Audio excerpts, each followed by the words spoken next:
My mom told me not to talk to strangers on the internet, but I'm glad I didn't listen. We are the Certified Noonas, your sisters in the love of Asian entertainment. Hi, I'm Amanda. I'm Jessie. I'm Natalia. And I'm Sky. And it's Amanda's birthday this month. Woo! Happy birthday!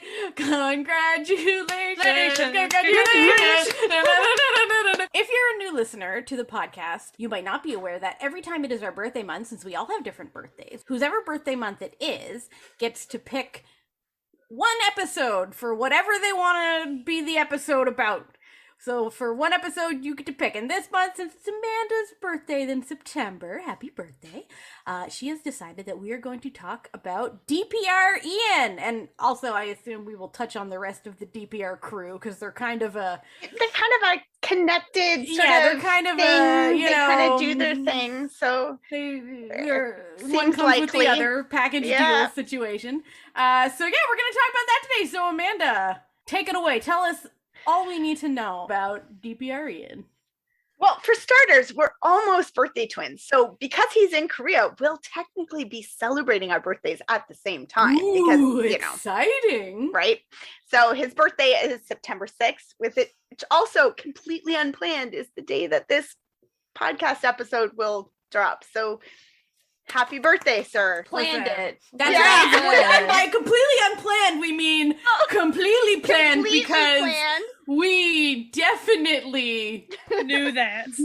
Yeah. Kind of a lot of pressure because it's his birthday, there will be a lot of heightened searching and stuff. There's special birthday tags and stuff. And I'm like, what if I say something wrong? What if they're listening? This is the struggle with work out for us in the long run. If please anybody forgive us. Please. Christian, if you're listening to this, we think you're the tops. Also hit me up. I have a blog. We'll do an interview. Yeah, listen. Just come on in. That's the struggle with doing an English speaking Korean. English. He was born and raised in Australia. Mm-hmm. English is his first language. He speaks pretty fluent Korean as far as I can tell, but does struggle a bit. People often ask him apparently, how come you sound dumb? And he's like, it's because this isn't my first language. I have to think before I speak. Just say it to someone. But he said that in an interview. He's like, yeah, people often ask me why I sound like I'm dumb. And I'm like, because I have to filter everything. I have to filter what you say into English and then my response back into Korean. And it's fucking rude. He said as he thinks about it, his tone kind of goes up. And that kind of happens reverse. I've noticed that with Korean people, first language Korean people speaking English. The tone, it's because of it's a translation. It's a translation. It's time. Yeah. So if anybody finds this podcast from the group, it's probably DPR Rem. Scott, hi. Sorry, this is hi. We love your work.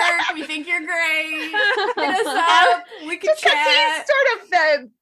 He seems to be the guy who keeps their social media moving, and he's always retweeting everybody's stuff and doing things. He also designs clothes and all kinds of things. So a real Renaissance man. Yeah. That's that crew. They're the whole crew is very much very everything. You're right. DPR is the Dream Perfect Regime. They're a collective of artists and musicians who work together, who create music and music videos and clothes and everything. They just sound production and they all do different stuff. Up until about last year, it was primarily DPR Live who did the music end of things, who was actually putting his voice out there. If you look up different things, you'll get different numbers for how many members there are. Some say 8. When you ask Dabin in interviews, says there's 10 or more of us. So who knows?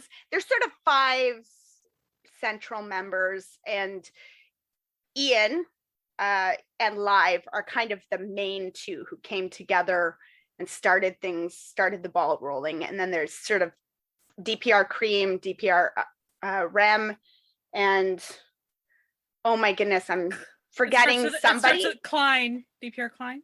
Sorry. I saw DPR. I don't know. flag. One of the things I saw said 5 of them, but then it only listed 4 people, and I was like, "That's 4 names." Dude. Like, why did you say 5 if there's only? I don't know. Well, then Anyway. you could get confused with just Ian's all of his different names. All of his names, right? So, DPR Ian is his DPR stage name. So they all have their DPR stage names. So if I say like Haben, that's also DPR Live. DPR Live is his stage name. So Scott is DPR Rem. Klein. So it is Klein. Yeah. Okay. I was trying to really hard to find it, but every single like search was his actual name. So like it was like that's not. I don't know who of these we talked about. I found a very helpful Tumblr post that like a real bullet point of each member. I got it like from a YouTube. There was somebody posted on Twitter a video that was like a compilation of like all the different members, but it goes so fast. I'm like, I don't know who's talking right now. Yeah, I watched that and I had to pause. Yeah. Right? No, but we need like old people. Yeah. Listen, you know those profiles. You need it in a bullet point, okay? Like have pity on us. Large print bullet point. I want to put it on YouTube and I'm gonna slow it down to like half speed so that I can, catch it all. But it's a kind of a cool visual to watch, but which most of the stuff involved with them is. So Ian, his birth name is Christian Yu. Is his English birth name, and his Korean birth name is Yu Ba-rom. And when he moved to Korea to join the idol system, his idol name was Rome. And then now he goes by Ian, but his friends just call him Christian because that's his name. So, his... And the Ian is like... It's part of Christian. The name. Ian is a shortened version of Christian. Like the rest of them have names that they're like, right. This is part of my soul, or this speaks to my philosophy in life, and and he's like, Ian is short for Christian. I would do the same thing. I'd be like, right. He's like, listen, I already have so many different names. People call me so many different things. I did not need another name, so I'm just gonna go with what my name is. So, okay, cool. Do you? It's all good. He, as I mentioned, born and raised in Australia, raised by a single mom in a small town in Australia. He was the only Asian person he knew. He has always been into music. There's an interview with him in Live where he's talking about how he was a drummer in a middle school heavy metal band. Yeah. And he almost names it, and Live shuts him down. He's like, you don't want to say that. And then you have enough memes, sir. We don't need more. They will find it. Yeah. So apparently, if you are a real Google Meister YouTube vigilante, you could probably find some videos of this band on YouTube. They probably exist, but if you do, mind your business, keep it to yourself. He clearly does not want this out there right now. Mind your business. Right. And then he got into b-boying and breakdancing and everything, and he knew that Korea was the place to go if you're Korean and you want to make a career out of rap and dance and music. That's obviously your best shot at it. He begged his mom. He wanted to go to Korea so bad. And she's like, go to college. You have to go to college. So he went to college for a year, and he worked a lot of jobs and saved up a ton of money. And he finished his first year at college and said, I went to college, Mom, bye. And he listen, she didn't specify how long he had to go to college. That was her mistake for not putting in the terms. Yeah. So he went to Korea. It's hard to find the exact timeline of all the stuff, put it together. But there also, in this period, he also has a YouTube channel, which still exists on his Yu Ba-rom, under his Yu Ba-rom name, where he did dancing. He was a b-boy. And that's actually how he and Live having met. Was Live was getting into b-boy dancing, and he talks about, you know, somebody saying to him, you should get into this. And so I started like searching it on YouTube, and everybody was on the ground, and I didn't want to get down on the ground. And then I found one guy whose thumbnail was standing upright, and I was like, ooh, I'll watch those videos. I was like, that was so Kevin has apparently always been an old man. Like, I don't know. He, like us, does not wish to get down on the floor. I don't know. Like, you understand. Like, we get it. So understandable. So he kind of stalked Christian a little bit, kept sending him messages and like links to his videos and stuff. I was like, look at me dance. I think you're cool. We could be friends. And he was like, okay, dude, like, sure. And then one of the videos happened to have a scenery in the back that Christian recognized. He was like, this guy's in Korea now. Like, oh, okay, maybe we should meet up because I'm in Korea, he's in Korea. And so then they met. What's also really interesting about that is when they started having the message conversations, DPR Live or Dabin, or he was in Guam at the time. Yeah, because that's where he's from. What a small world, right? Yeah. Like, and even though they weren't very specific, it felt like Christian wasn't in Korea quite yet when he started having his videos. And so I think before they kind of hit Korea at the same time, and so it was kind of like it felt very fate-like. Yeah, all happened. And he sort of like Dubbin's kind of like thought it was maybe a joke at first, because this guy kind of finally sort of seemed to turn around on him and was like, yeah, okay, let's meet. And he was like, well, here's my phone number, call me. And it was like, what? So, but then they say like from that day they've pretty much been together every single day since. Like, they've spent time together, chatted together, hung out together. They're just best friends. They are soulmates. If this was a drama, this would be the cutest like meet cute you've ever seen. Like, yeah, you know, they've done all these other things. Perhaps a boy love drama, web drama should be the next thing on the list, because their story is adorable. They've done everything else. They really have. So and then somewhere in here in this time frame, Christian became an idol. He joined, he became the leader of a group called Sea Clown, which debuted in 2012 and disbanded in 2015. Which I don't know. I only saw this on one page, but it's supposed to be pronounced cyclone. I don't know. That makes it cooler. Okay. That makes it cooler. Because it's crown clown is the the C means crown. But yeah, then it was like someone was like, but also pronounced cyclone. And I was like, okay. And from it kind of fits their vibe a little bit more. Yeah, a little better. Princes, like in their like vibe. Yeah. Their vibe is very typical for that time period, right? Yeah. Like if you think like Block B, what they were doing, and like early BTS and stuff, like it's very sort of that heavy, you know. And if you read any interview where someone asks him about it, he regretted every moment. Yeah, he shuts that down. That he ever was part of this hot mess. When they did disband, about 3 months before they disbanded, his Instagram was Rome, under the name Rome, and it suddenly changed to Christian U, and with a tagline that said something about they changed me into something I never was, or something. Very emo. And people were like, that doesn't sound good.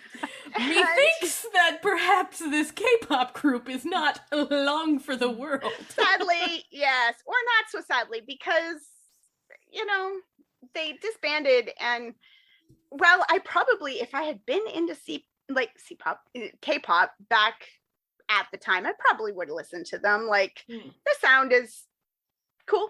It's what it is. It's probably something I would have listened to, but nothing like what they do now. What Ian does now is so vastly different. Vastly different. Very, very different.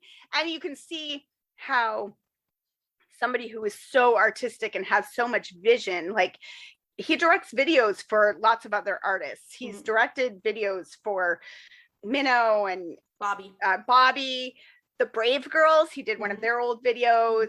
Amber, he did a video for her. Loco, like, just there's a ton of people he's did videos for, and art direction, and he has so much vision that you could see how the K-pop, like the idol industry, would be really stifling for him. Would have like been soul crushing for sort of a free spirit.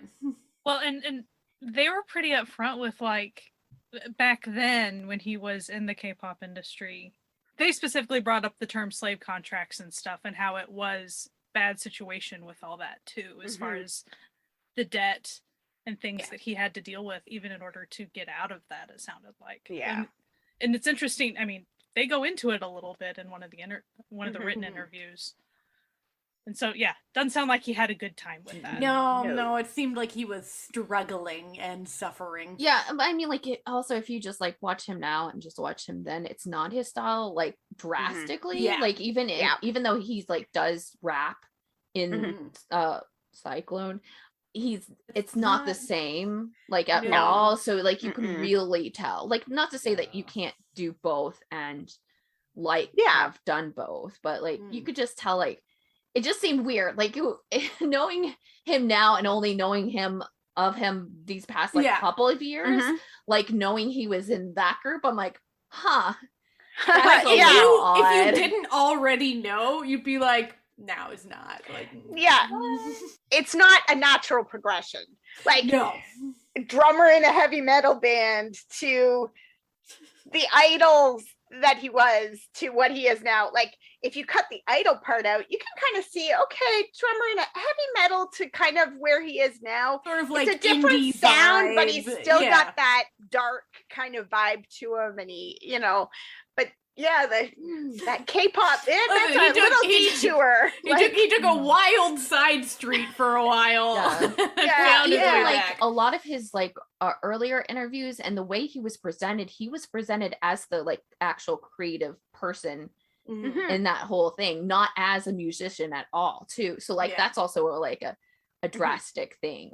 There are interviews where he, like, talks about he's just, like, he's the creative director or whatever there, and you're like, oh, so this is the video guy, like, an editing guy. And if you go back to, like, the videos like 5 years ago that he was doing, they always have, like, a little, it says, like, DPR visuals / Ian, right, on it, and that was clearly his thing. And I wonder if that was just partially because he needed a break, like, after being in that, he needed some time to just express himself and do his thing and get out of that all the way. Or he could have just had to have had that break.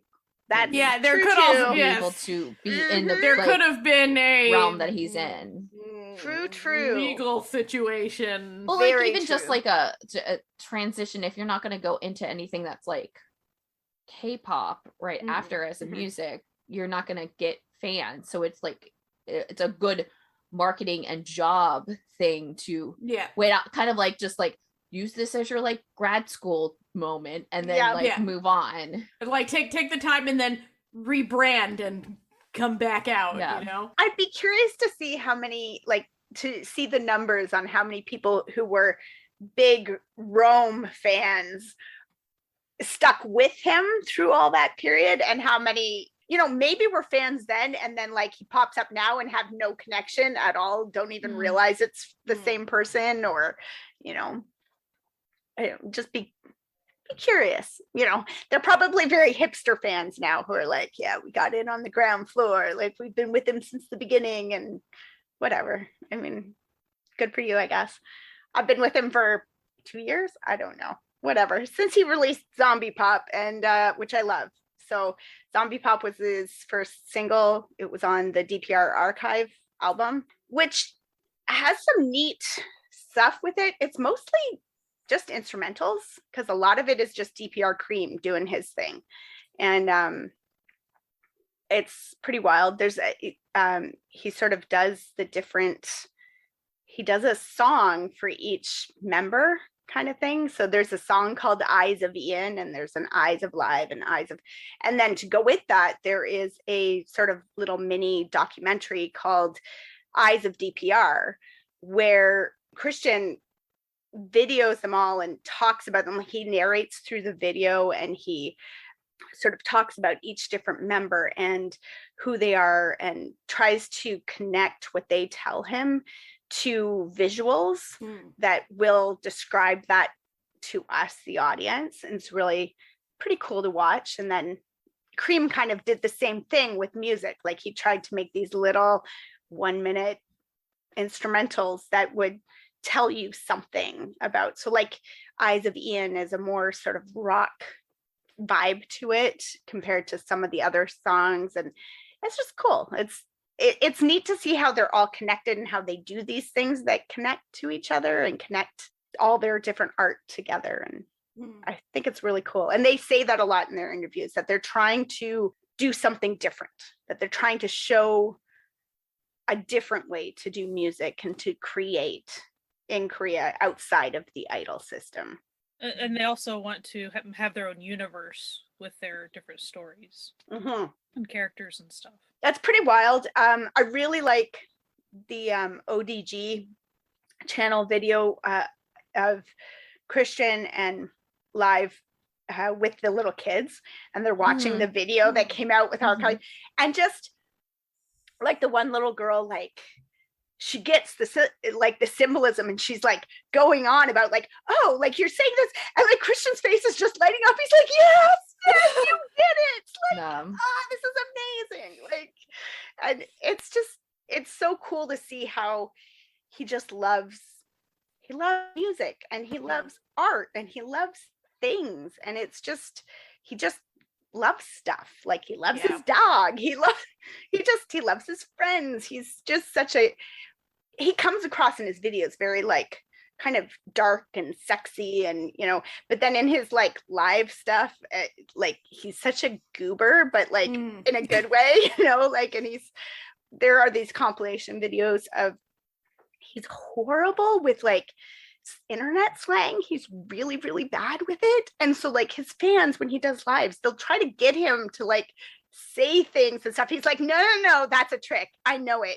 That means something. You're trying to get me to say something I don't mean, and then he'll look it up on Urban Dictionary. What is this? Okay, that's what that means. Oh, okay. Like, he's so, and then he'll use it later in lives completely wrong. Like, not completely, but like, you're like that. He sounds like a parent using internet slang, like, and you're like, stop it, Dad, stop. Or there's the typical, like, they'll call him daddy, like kind of in a flirty way.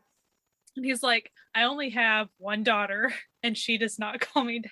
And that's his pet miniature dog. Oh, I was watching the one today where he's like just going through it, and he's talking about how he used to pronounce meme May, and then was like, I've watched that one too. I was laughing. And he's like, and then like later people would be like, can you say meme? And he's like, I say it right now, stop it, you're trying to trick me.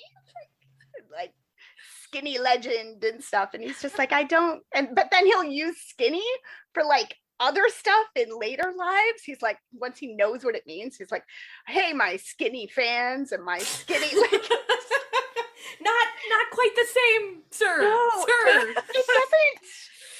You can't cut them in half and separate. Like, no. But also it goes to show you how he works so hard in all the things that he does, that he's been a little disconnected from what the kids say these days. Yeah. And I do find it interesting, like when I was going through the playlist of videos that he had directed that weren't, I mean, I kind of knew he directed all the live, DPR's lives videos, but all the ones that weren't part of their thing, that I never knew it before until once you see them all together, you're like, you start to pick out things and see, like, he really works with like light and shadows. That's a really big thing for him. And you're like, oh yeah, this was something like this, not this, but like, it's not like he copies himself, but you can see little themes and motives and motifs and things that he like carries through, and he likes like balls of light and stuff, and that they'll be. It's I really like the eye thing that he has going on with with a lot of his videos. Yeah. And that was one of the things that's neat too, is that like when his album came out, that he had a whole story behind it and a whole life that it was trying to reflect. And so each video that he made to go with it, and there's a lot of videos, like pretty much every song has a video because that's what he does. So he, wants to show it visually as well as musically. And it's very cool. And how there's a little documentary about like him talking through all that. Yeah, which is really nice because it's like some of the songs you're like I kind of get the vibe you're going for, but I don't necessarily know the meaning. Like I love No Blueberries, but then he's like, it's about like people in your life that you just don't want in your life because they're not good for you. So you're like, no, I don't want. So I just called them blueberries, and you're like, listen, oh, okay, like that song makes way more sense. I too hate blueberries, so I agree with his sentiments. And of course, I mean, he did some work with CL. She was on one of his songs, and then he was in the 5-star video with her, looking all adorable. The two of them looking like a snack, like a couple of totally. Snacks. They look so cute, and then they have a whole bunch of like TikToks together where they're hilarious. I like the one where CL's like she posted like a video to TikTok, and he's looking for it, and she's like, "You're not gonna find it. No, you're not. You don't have TikTok. You don't have TikTok on your phone. You're not gonna find it." And he's like, "I'm gonna find it." And she's like, "You're not gonna find it." Like, listen, sir, get with the youth of today. That way you can learn all the slang, so people. Yes, and you can put in your songs too. It works out perfect. And I mean, just on a personal note for me, he appears to be quite good on roller skates. It doesn't come across in that 5-star video with CL. It looks like he's the one who's bad on roller skates, and like she knows what she's doing and he's stumbling over himself. But if you watch the BTS, he's like showing her how to roller skate. And then like the same thing in one of DPR Live's new videos. There's a lot of roller skating in it. And in the BTS, you see him like showing Devin, okay, this is what I want you to do. And he's just sort of swirling around and stuff. And you're like, okay, he knows his way around a pair of roller skates, which, is a thing for me. So I like it. I really also like the cute little video where the kids were watching the music video, and then just the one little kid was like dancing, and they're like, "Oh, dance with us, buddy!" Like it just. And they did. They were like, "Who do you like?" And he's like, "The kid's like, I like Nico." And then he starts singing any song, and they're like, "This kid." But then they all do the like any song, like the dance together, and they're all like, "Woo!" It's cute. I saw an interview with that kid's mom, and she said she blames DPR because her son wants to be a rapper now when he grows up. Cute. That's cute. It's interesting to see just everybody seems to like him. Like everybody who knows him likes him, which he seems like a chill, nice guy. He does. He just seems like somebody you could hang out with. And I mean, one of the videos I watched of him, it was just one of his little live things, and he curses some, but then he would like catch himself. He'd be like, "Wait, did I just curse?" And he's like, "Goodness gracious!" Or the one where he was like, "Oh, we're all just a bunch of crackheads," and then there's a long pause and he goes, "Why did I say that?" My favorite was one of the lives that I was watching on Instagram. I think I was I think before the album had actually come out, and he was listening to it and then talking about it and stuff, and just I can't find it now, but I had on my old phone just a screenshot of him at one point, and like how YouTube will give you it'll like put in brackets like music playing or whatever, right? But it just said music in the subtitles in little brackets, music, and his face is just like he's just in love with what he's listening to. He's so happy, and his face is just glowing. It just says music, and I was like, that is such a good picture of him. He's just so happy when he's doing things he loves and like experiencing stuff he loves, and it's cool to watch. It's like we always say, it's really like seeing people being passionate and loving something it doesn't matter if you yourself share the passion of what they are passionate about. There's just still something wonderful and sort of connecting about seeing someone be so passionate about something in their lives, which I think is, you know, a lot of what makes him so likable to others, because he very openly just shows his passion for what he's up to. And you gotta love it. Like, when someone puts out this sort of positive energy for things they like, you'd have to be a pretty miserable person for your response to be like, oh God, sucks. Like, yeah, right. I mean, like, okay, like, all right, get a. So did you want to talk a little bit about like the packaging and stuff of his album? Oh, because yeah, that was a big project. for sure. It was, yeah. So for some of you who've been listening, you'll know that the Mito album is like my very first ever pre-order album. I was very excited, and whoever they used for shipping was really good, because I got it like 3 days after it came out. And it's so cool. Like, it's just, it's so cool. It's heat sensitive, so you can like, that's fun put handprints and do things with the, you know, it's just black. You get it, and it's just this black album. It just is black. And then when you apply heat, things happen to it. And underneath it, so if you take like a hair dryer and just get the whole thing hot, it's like a white album cover with like artwork all over it, like scribbles and like words and just little pictures and cartoons and comic, like just all kinds of stuff. So it's kind of like the album, like you get a glimpse into his brain, right? And so it's like it comes and you can't see it because it's all shadow, but then when you reveal it, there's more going on there, and it's very cool. You know, I really like concepts like that, where it's like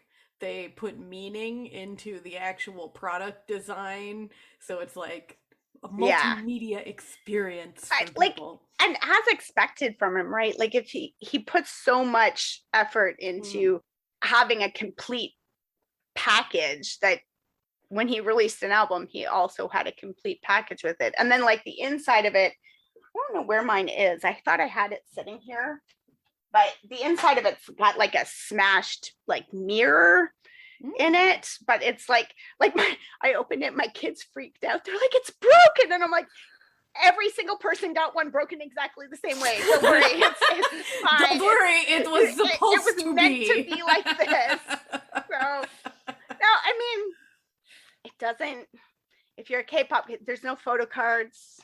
No photos at all, but you know, he has Instagram, so you just go hang out over there and you can see him to your heart's content. But like on one of the videos that I saw, like it was just a moment, but it showed them kind of planning out, like, this is the parts that we're going to use in order to make it heat. I mean, the amount of work that they put into this stuff.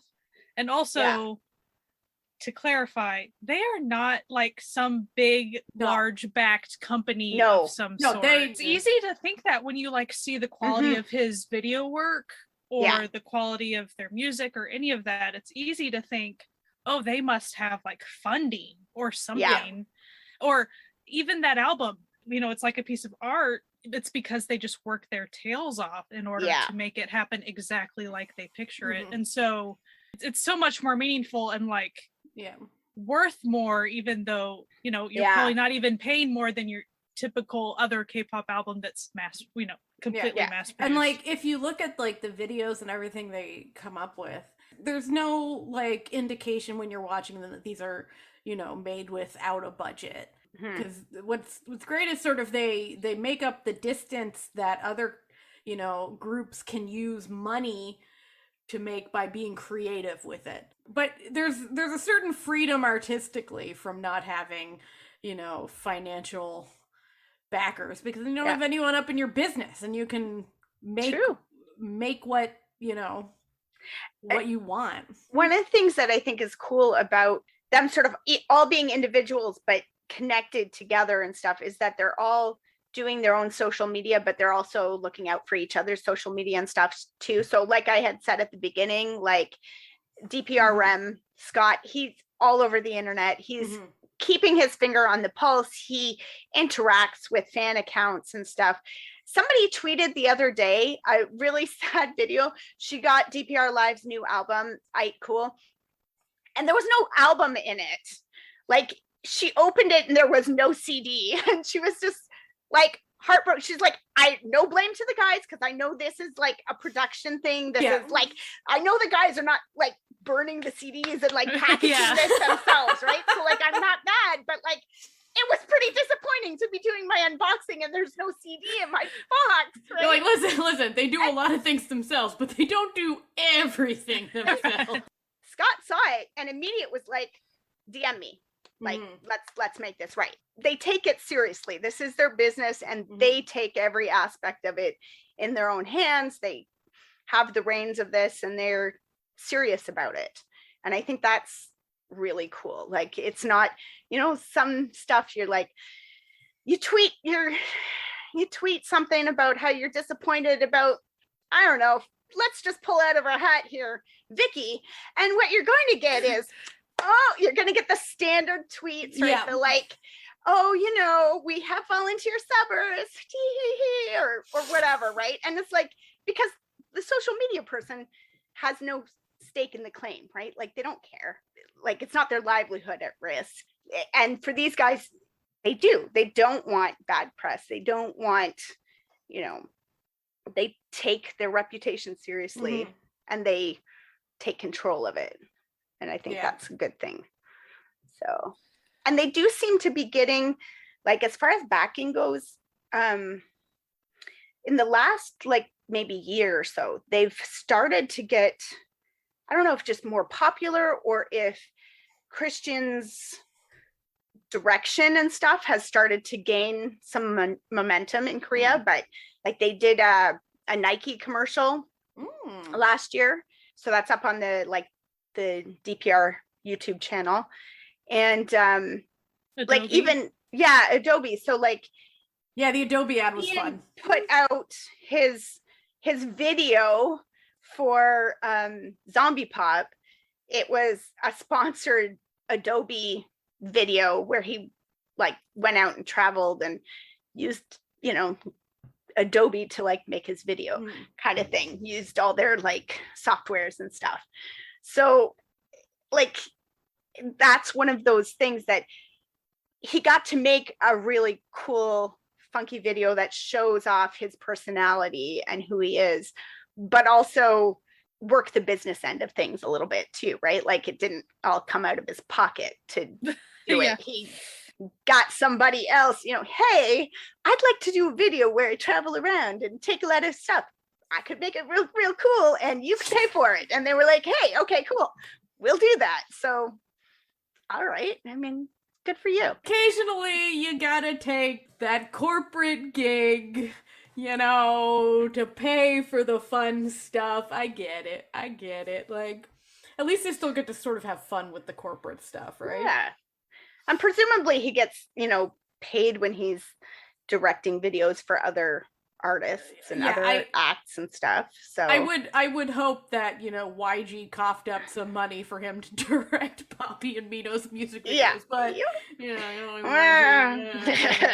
who knows? Well, he's not tied to them, so he would just say no if he wasn't making money. Like, get that contract, get that cheddar. That's right. Exactly. I mean, they might treat their artists under contract poorly, but nobody would work with them if they weren't paying other people. So so his discography so far isn't extensive because he just debuted as like the DPR artist side in 2020, right?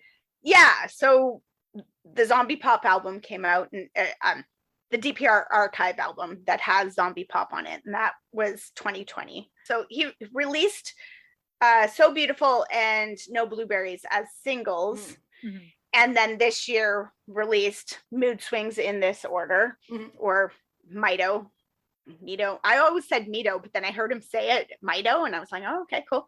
And he released that this year in 21. That was one of the things for me that made it an easy pre-order, was because like So Beautiful was my favorite song of last year. and I knew it was on the album, and I liked No Blueberries and knew it was on the album. So it's easy to pre-order something when you already know you like some stuff on it. Yeah. So, and I knew I liked Zombie Pop as well. So far, we're 3 for 3. He has not let me down. So I feel like this is a safe investment. Mm-hmm. So like when I was in high school, I had a solid 3-song rule because, you know, Western music is different, right? And they release 4 or 5 songs off the same album over a period of time. And so I would wait until like the 3rd video came out, until the 3rd song. If I liked 3 songs, then I was like, okay, now I'll buy the album. Like, fair. Well, like if it was a new artist, you know, like if it was somebody that I had listened to before, I'd be like, okay, 2 songs and I'm good. You know, I'll take that risk. It was easier for me to take the risk with this one because I had heard some of the songs already and I liked them. So after you've listened to the whole album, is the So Beautiful song still your favorite? I would say yes, it is. I also really like Nerves, though. That's the one I like the best too. So that and Scaredy Cat.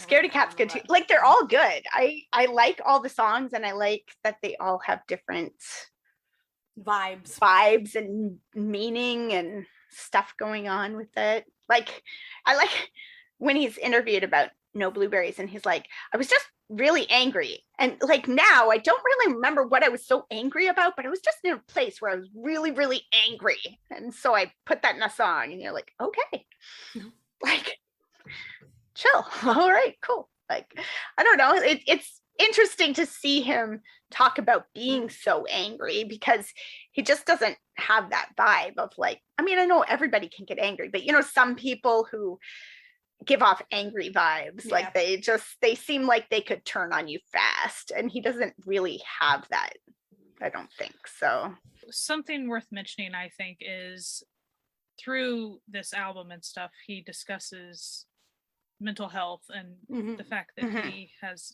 bipolar disorder and stuff, and how that relates to the Mito character that he created for the music videos and things. And that's the documentary, that the little documentary that they have on their channel is really insightful for that. And it's not like it's this extensively long thing, but he, you know, he shares his, not just his creative process, but you know, the parts of himself that he put into it and what he was trying to say about those things, and how it's a struggle for him to you know, show the shadowy parts of himself and try to come to terms with that.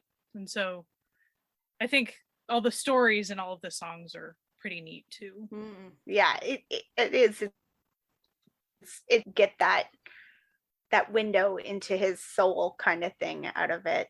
And even like when I was watching the BTS for 5 Star, just the one scene where he and CL are like right up close to each other doing the stuff, and then they're talking about it, and she's like, I haven't really done scenes like this, and he's like, me neither, like I have never been, like I haven't done sexy things. Like it's weird. Like he's kind of like not really like what I've been about this whole time, you know. It's been, you know, like eyeballs and stuff. It hasn't really been, people find him sexy, but like his videos not really on the sexy vibe. Like they're kind of, he as a person sexy, his art very family different. I'm not gonna call it family friendly, but it's not, you know, it's PG. It's a little darker, a little weirder for dark themes, you know, when the little thing in Netflix pops up at the top to tell you why it's rated that way.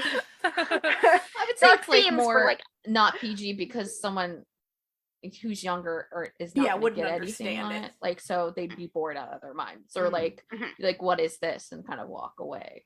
Yeah. So Amanda's favorite is still So Beautiful.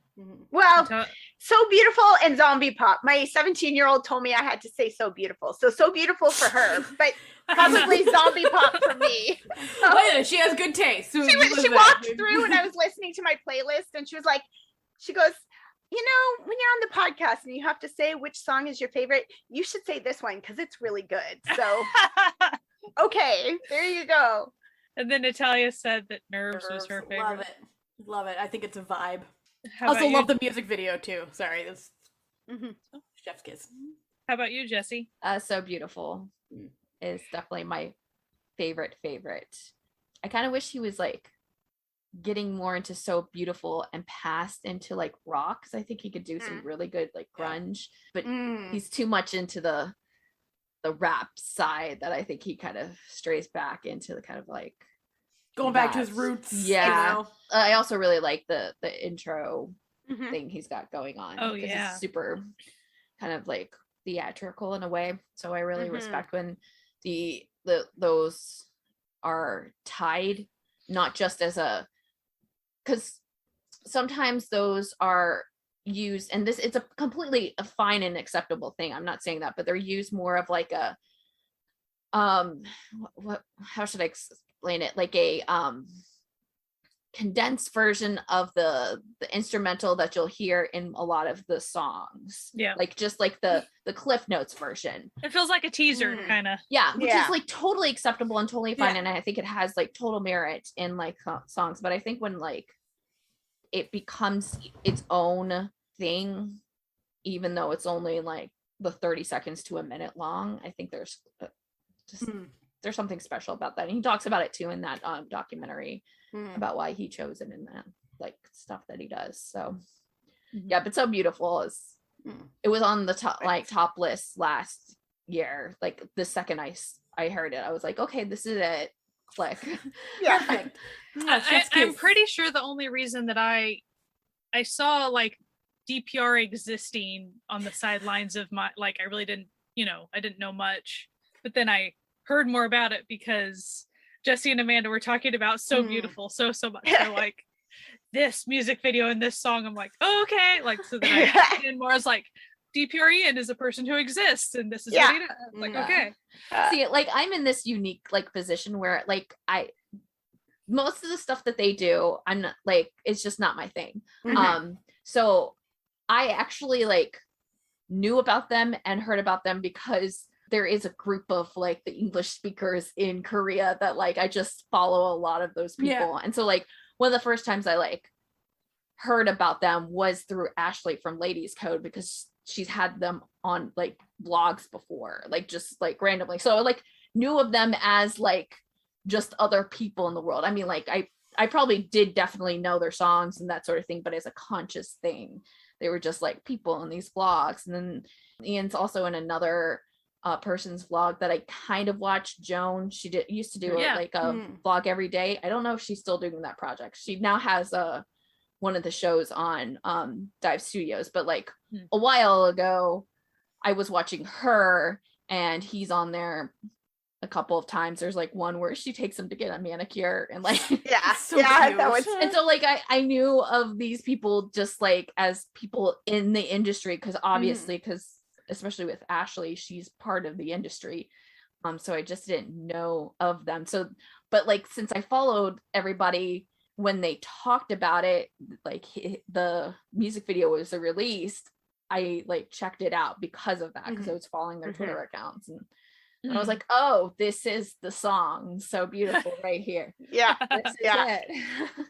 Well, I think in that video, like that manicure video, like he's getting the manicure for the So Beautiful video and stuff, and talking and at the time it was just someone, but and see, I watched the manicure video after the video had come out, right? So I was like, hey.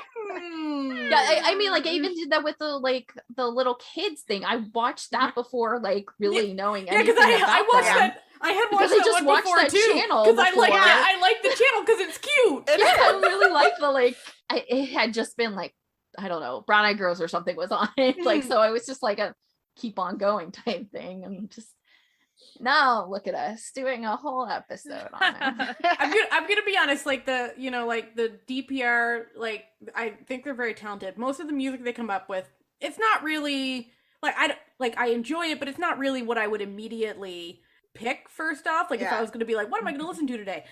However, I did go to film school, and their music videos are so my vibe. It's like the music videos that he produces, like, I sort of like initially got into them because basically DPR is the same as PH1 for me. I got into them because like DPR Live did a song with Jay Park, and I, was sort of following Jay Park at the time. And then at some point realized that Jay Park was the part that I could kind of take out of all of these equations and be okay. And I was like, oh, okay, I'll still listen to PH1 and I'll still listen to like, F in chat for Jay Park. No.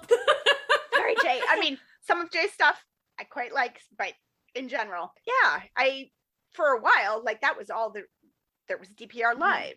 And then Cream did a collaboration with him called Gravity, and that song is my jam. Like I love that song so much, and I love Cream's music. I wish Cream would put out more stuff because I just really dig his vibe.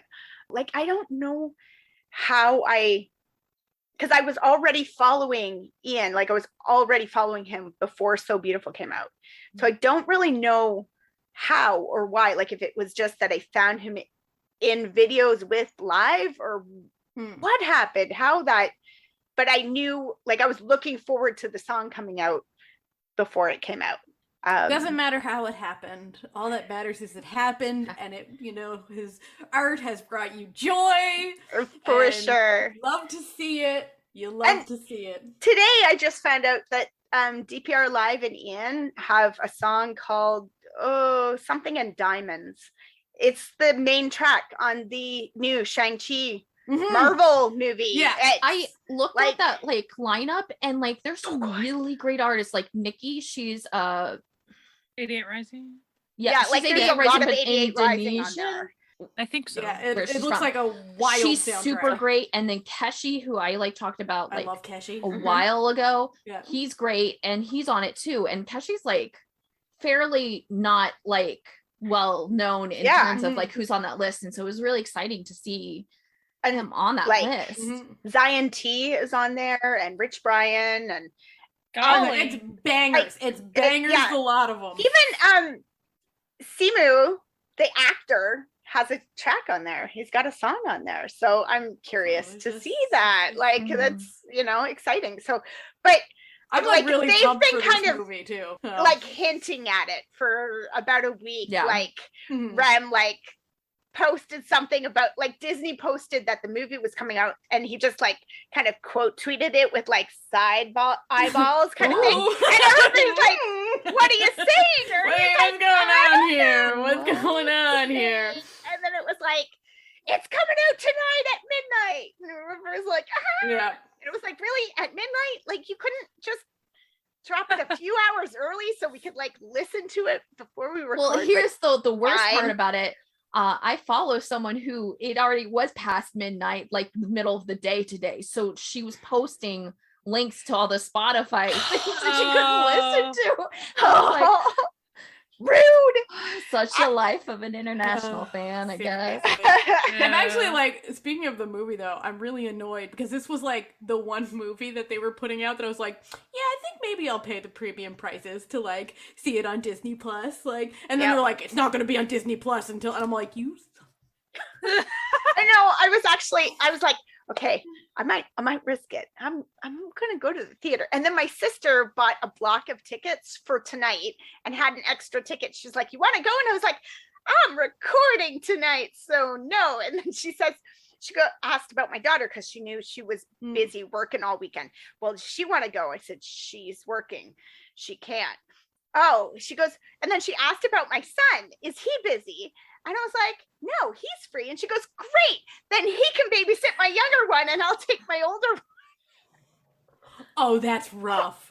Oh, that's... I was like, wow. She brought you on a roller coaster with that one. I don't know. I might take my kids on my birthday. That might be my birthday party to me is we'll go sit and wear our masks in the theater and socially distance from everyone else. Take sticks to make sure that people are far away from you. All of these seats are taken all around us. Yeah. Whack. Yeah.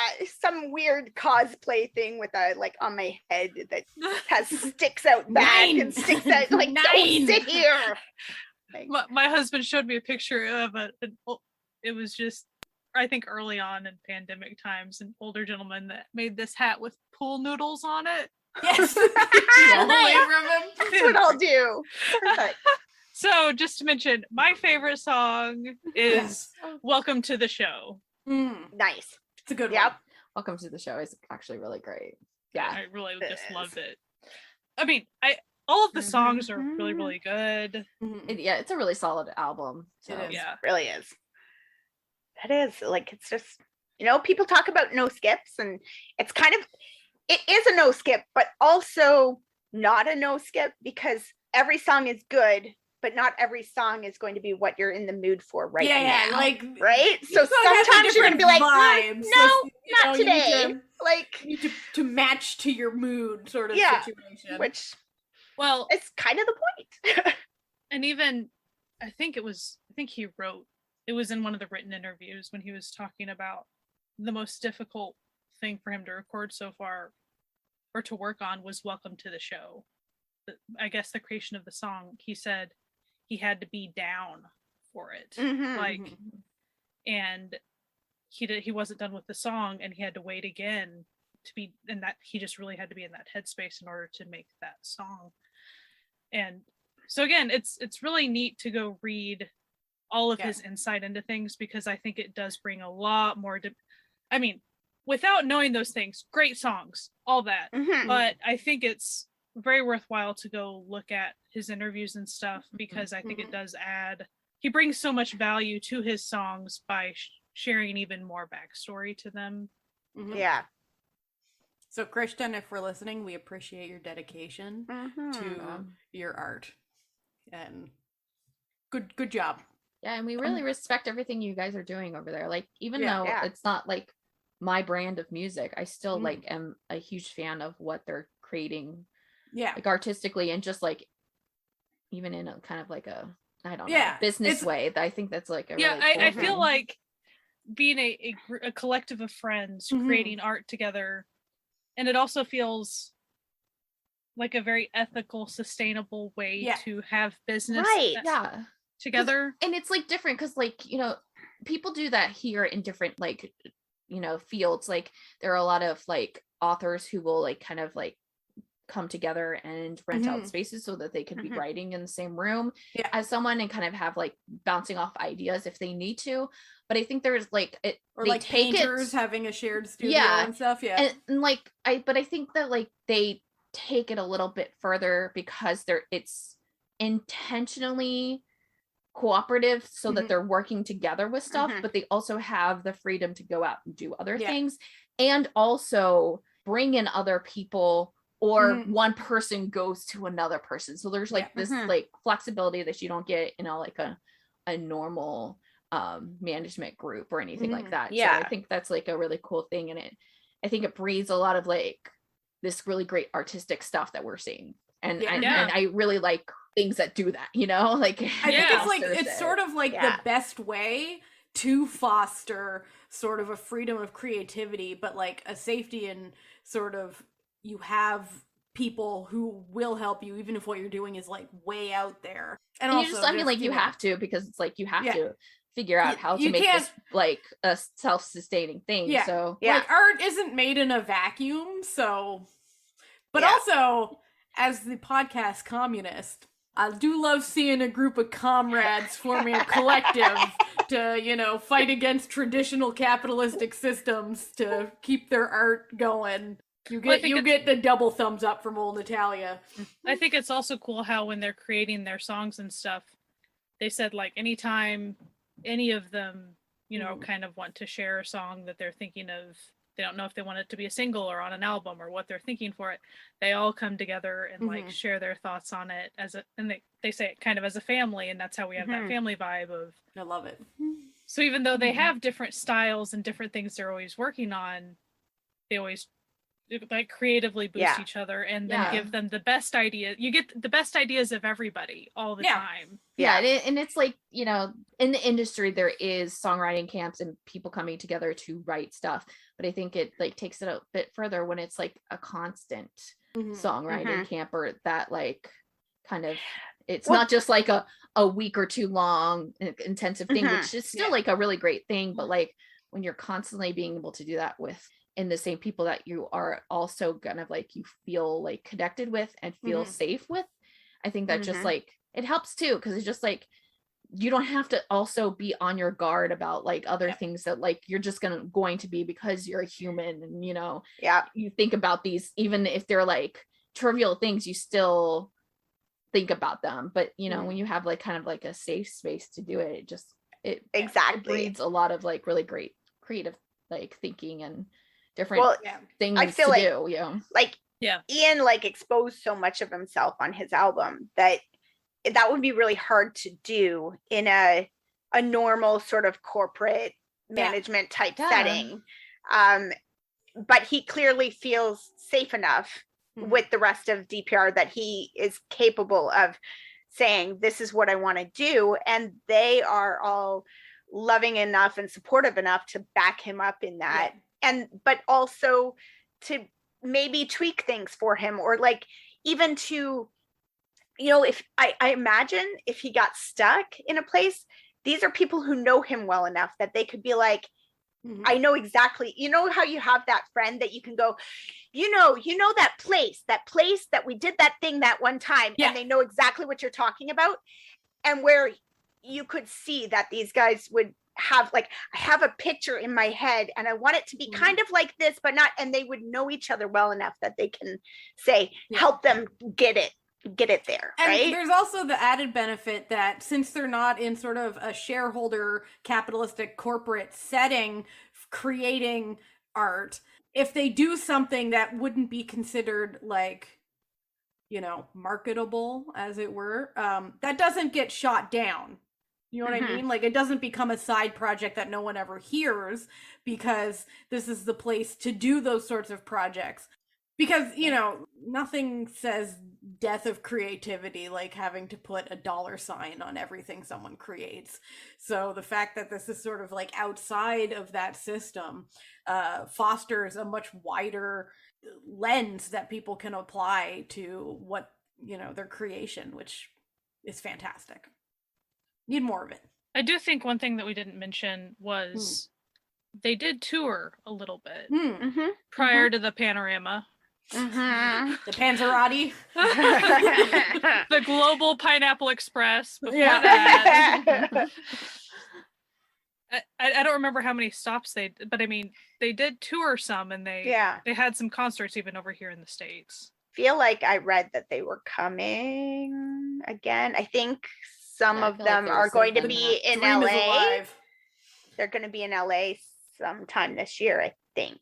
So keep your eyes open for that, folks who are, you know, over in that area. So they also perform, because to me that is like, I mean, that's an easy thing to assume, but like that's another level of production and creativity and things that as a collective they do. That's a whole nother side of their projects that they have to bring to the table and work on. So yeah, they have toured a bit.